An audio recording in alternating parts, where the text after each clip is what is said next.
আপনারা কি জানেন মা কালীর পরম ভক্ত কে ছিলেন? মা কালী শুধুমাত্র তাকে দেখাই দিতেন না, বরং তার হাতে খাবারও খেতেন। হ্যাঁ, আমি রামকৃষ্ণ দেবের কথাই বলছি। আপনিও যদি মা কালীর ভক্ত হন তাহলে ভিডিওটিতে একটি লাইক করে কমেন্টে অবশ্যই লিখুন জয় মা কালী।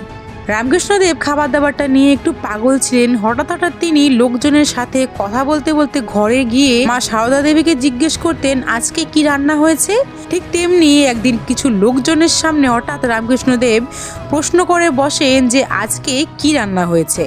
লোকজনের সামনে এই প্রশ্ন শুনে মা সারদা দেবী কিছুটা লজ্জিত হয়েছিলেন এবং তিনি রামকৃষ্ণদেবকে জিজ্ঞাসা করলেন আপনি লোকজনের সামনে বা কেউ না থাকলেও কেন একই প্রশ্ন বারবার করেন? তখন তিনি উত্তরে বলেছিলেন যেদিন আমার খাবারের প্রতি কোনো চাহিদা থাকবে না তখন তুমি বুঝে নিও যে এই জগতে আমি আর 3 দিন আছি। তারপর 7 বছর পর যেমন তিনি বলেছিলেন ঠিক তেমনি ঘটনা ঘটেছিল।